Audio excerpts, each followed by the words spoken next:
Be still and know that I'm with you. Be still. The Waco Siege of 1993 was a massacre that took place in a compound that belonged to religious Branch Davidians that broke away from an Adventist church. The group was led by David Koresh. Later on, members of the group were accused of abusing children, committing rape, and violating the use of weapons. This caused the ATF to invade the compound, which resulted in the death of 4 people of the ATF.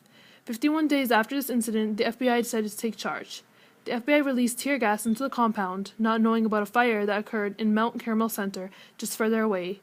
The fire quickly spread to the compound with the help of the tear gas, leaving 76 people dead.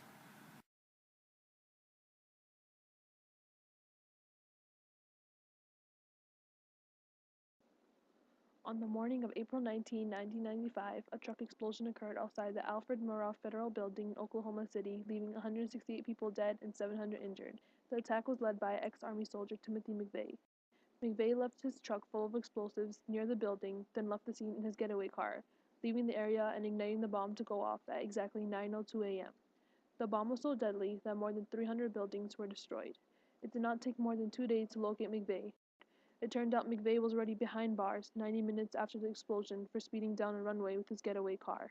From then on, it was concluded he was the culprit.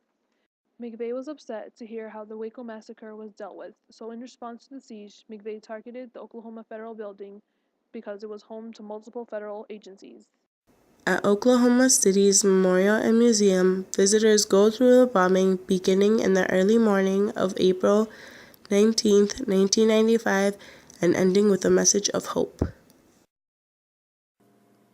On September 11, 2001, at 8:45 a.m., the World Trade Center's North Tower was hit by a hijacked airplane from Boston American Flight 11.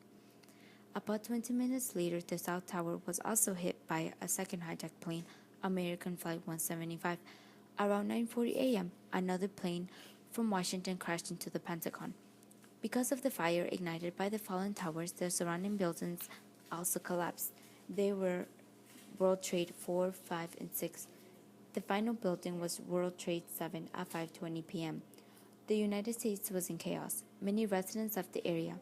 The scene looked like a war zone. The death toll was roughly about 7,200 deaths, not including anyone who gave their service for those in need and not counting the many more people who died from the polluted air a few months later. Around 10 a.m., a plane was being hijacked by 4 Al-Qaeda followers.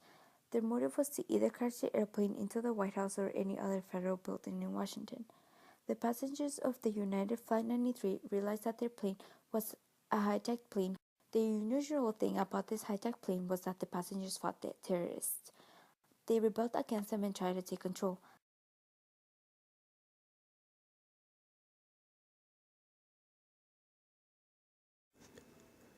The 9/11 Memorial contains 2 pools in the area where the North and South Towers stood, and inscribed are the names of the victims.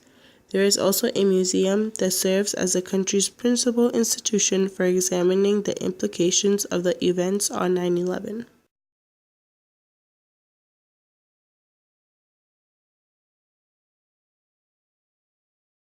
National security is a term used to enclose national defense and foreign relations of a country. National security had a significant effect on airports after major terrorist attacks such as 9/11. New corporations such as the Transportation Security Administration was created. The TSA was the largest single federal startup since World War II. The TSA has been working to keep passengers safe. After the 9/11 incident, precautions had to be taken. 3 months after the attack, in December, passengers tried to detonate explosives hidden in shoes.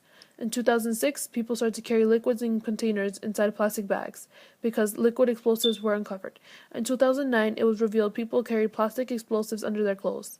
Some people think the use of technology and research for all the X-ray scanners and metal detectors are getting out of hand. But TSA Administrator John Pistol states, Americans should look at these incidents in a broader context and make sure that each and every person doesn't pose a threat to aviation security.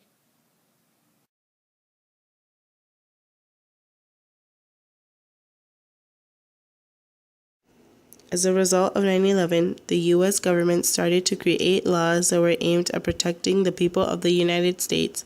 The USA Patriot Act was passed in 2001, and its goals were to strengthen domestic security and broaden the powers of law enforcement agencies with regards to identifying and stopping terrorism. The FISA Amendment of 2008 was also passed in response to 9/11. It ensures that the intelligence community has the flexibility and agility it needs to identify and respond to terrorists and other foreign threats to our security. These laws were put in place to deal directly with any terrorist threats. On October 5, 2001, almost a month after the September 11th terrorist attacks on New York City, the Pentagon, and western Pennsylvania, terror of another type struck. Robert Stevens, a 63-year-old photo editor from Boca Raton, Florida, died from inhalation anthrax. Today, there's been another reported case of anthrax. Within a few weeks, 17 more people would be diagnosed with anthrax. 4 more would die. Other media headquarters in New York, Senate office buildings on Capitol Hill, and postal facilities along the East Coast would all become contaminated with anthrax spores, sending an already anxious nation into a panic over possible nationwide bioterrorism attacks. Right after the letters were sent, Iran had been blamed for what was called the worst bioterrorism in the United States history. They had believed it to be Iran because they were the only country to use anthrax in their biochemical weapons. This was later proven untrue when they started investigating Dr. Bruce Ivins. In 2008, the investigation concluded the FBI believed that Ivins was working on an anthrax vaccine program that he had helped create but was in danger of failing in 2001. The FBI believed he had contaminated people in order to get his experiment going again. The case never made it to court because the suspect committed suicide in 2008 as government lawyers were preparing to charge him. The FBI stated that Dr. Bruce Ivins had worked completely alone in the anthrax attacks. About a decade after, a survey was conducted by USA Today /Gallup in which showed that about 28% of Americans have said that they have changed their way of living because of this tragedy. Many Eastern countries have also agreed and said that Americans have changed the way they live.